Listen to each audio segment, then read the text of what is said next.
Your body is drowning itself from the inside. Fluid fills your lungs. Your heart pounds so hard it feels seconds away from giving out. It starts like the flu. And that's the problem most people don't realize until it's too late. Now doctors aren't even sure you'll survive the night. All from a virus you didn't even know you caught on vacation. This is what it's actually like to have Hantavirus. Day 1.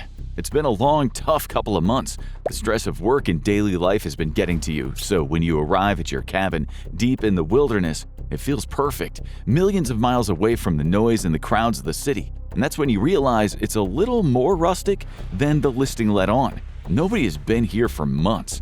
Dust covers every surface and cobwebs hang in the corners, and scattered across the kitchen counters are tiny brown pellets that look almost like grains of rice. Mouse droppings. You grab a dustpan and start cleaning up, completely unaware that you've just made a decision that could kill you, because your wilderness retreat is about to turn into a biological nightmare.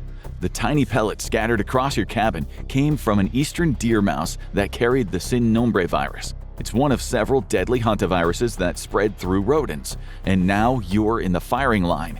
In the deer mouse, the virus doesn't actually cause any symptoms or strife. The mouse goes about its life completely normally, unaware that it's carrying a virus inside its body. Every time it urinates or leaves droppings behind, microscopic viral particles are released into the environment. And that's what happened here. After wandering through the cabin, the mouse left behind infected waste. Over time, it dried out, but the virus survived, waiting for the chance to enter a new host, you. As you brush away the droppings, you unknowingly launch the virus into the air in an invisible cloud of dust. The process is called aerosolization, and it's when a physical substance is converted into microscopic particles that rise up into the air, remaining there just long enough to be sucked up into your lungs. The virus has officially entered the building, but you don't know it yet. In fact, you won't know it for quite some time. Day 2. Unlike the common cold or influenza, both which have a relatively short incubation period, Hantavirus is stealthier. Millions of viral particles have entered your body. They're small enough to bypass your respiratory system's first line of defenses, your nose or throat. Instead, they move all the way through to the lungs on the way to their primary targets, endothelial cells. These cells line all of your body's blood and lymphatic vessels, including your arteries, veins, and capillaries. They essentially form a barrier between your blood and the surrounding tissue. But hantaviruses see those cells as an opportunity, the perfect tool to help it spread throughout your system. So while you're busy enjoying your weekend away, a silent killer is infiltrating your respiratory system. Its mission is to cause as much damage as it can, all while evading detection for as long as possible. By this point, other viruses would have already been detected, and you might even be feeling the first symptoms, but not with the hantavirus. It doesn't kill your cells straight away. Instead, it uses a process called non-lytic infection. This involves the virus latching onto a cell, invading it, but not actually destroying the cell. Thanks to that, hantavirus is able to spread without altering your body's immune system and triggering any sort of inflammation response. Day 3. It's time to head home. Feeling refreshed and ready to tackle regular life once more, you pack up your things and begin the drive back to the city. You still feel absolutely fine. Great even. You've had the break you needed. You're eager to get back to work to tell your coworkers all about it. But inside your lungs, however, the virus is multiplying at an exponential rate. More and more endothelial cells are being attacked and infected, paving the way for the hantavirus cells to slip into your bloodstream and infect even more of your internal real estate. Day 4. By now, the virus is focused on its one and only mission in life, to replicate itself and spread as far and wide as it possibly can. More and more your vascular system succumbs to its effects. It sleeps and it spreads through your capillaries and other vessels, primarily in the lungs. But it's also exploring other areas like the heart and even your kidneys. There are now so many virions inside your system that your immune system scouts, the dendritic cells, should have been able to see that something is wrong.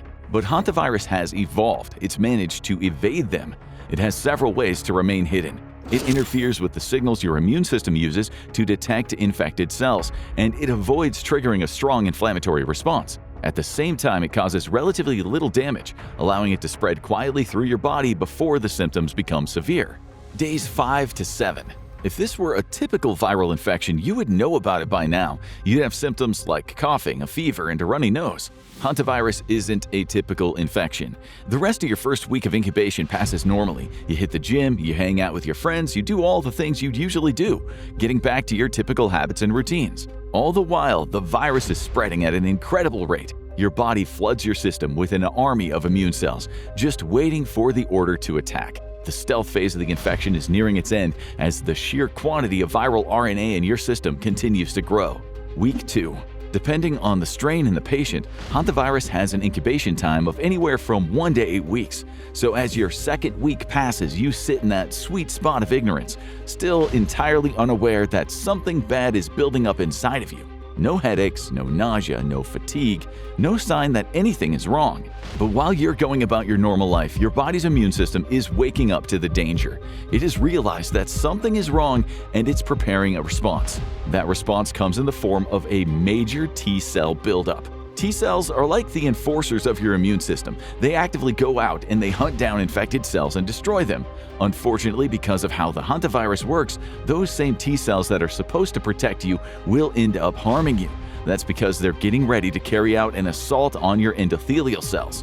By the end of the week, the viral load in your system is enormous. Like a Trojan horse, the virus has effectively been welcomed into your system and given the chance to spread. The enemy is within the walls, and the guards have only just figured out that the city is being invaded.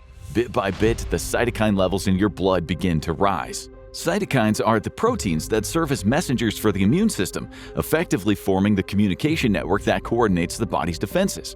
They'll issue the order to the T-cells to attack, and all hell will break loose inside your body. It's a gigantic powder keg waiting for the spark that sets it all ablaze. Day 15. You wake up feeling off. Nothing major, just a slight ache in your head, and you're a little sluggish. It's probably that bug that's been going around the office. Hours pass and the symptoms worsen.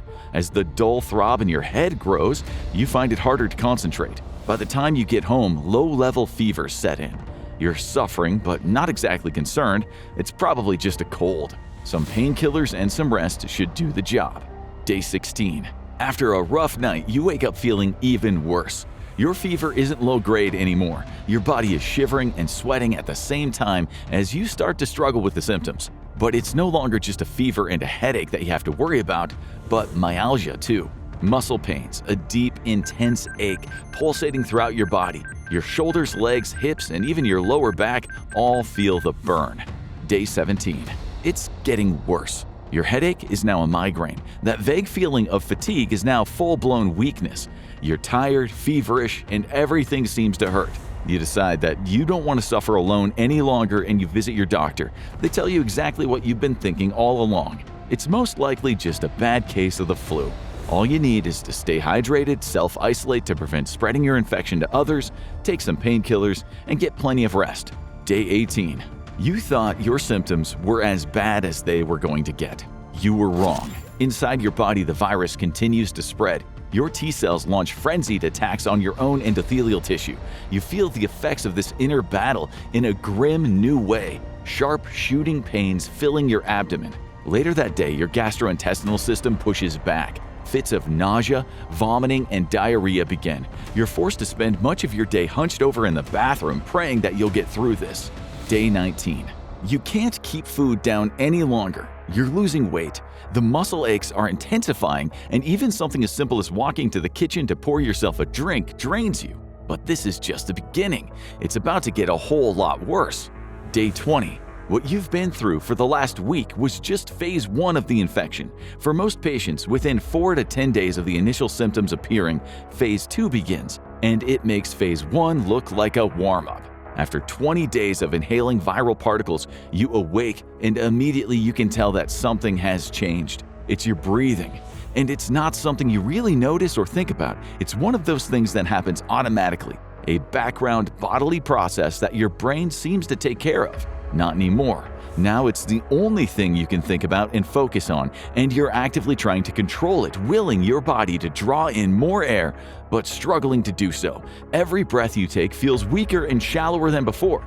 This is the most terrifying part of the hantavirus pulmonary syndrome. It's the part where your chest starts to tighten, almost like it's being constricted by some invisible force. Every attempt to break free fails to provide that relief you so desperately need. Beginning to panic, you get to your feet and you walk around, trying to breathe deeply or cough to clear your lungs. Nothing works. Your heart rate quickens, a natural response to lowering levels of oxygen entering your system. Your breathing rate also begins to pick up as your body struggles to inhale the air it needs to survive. This is not normal. This isn't the flu. It is something much worse, and you are not going to beat it alone. An hour later, a friend is rushing you to the emergency room. Your body feels like it's on fire. You struggle to breathe, to stay awake. Your body's cytokine storm is in full swing. Your own immune system is attacking you, deploying scorched earth tactics. This is its Hail Mary attempt to rid your body of the virus. A flood of inflammatory chemicals is released as your immune system reacts. Your blood vessels start to leak. Plasma escapes from your bloodstream into the surrounding tissues, including your lungs. As fluid builds up, breathing becomes harder. This is the reason you feel like you're gasping for air every second. You arrive at the ER, you're pale, you're breathing at an unhealthy rate, and your blood pressure is dropping. Taking one look at you, the on-call nurse quickly yells for a doctor.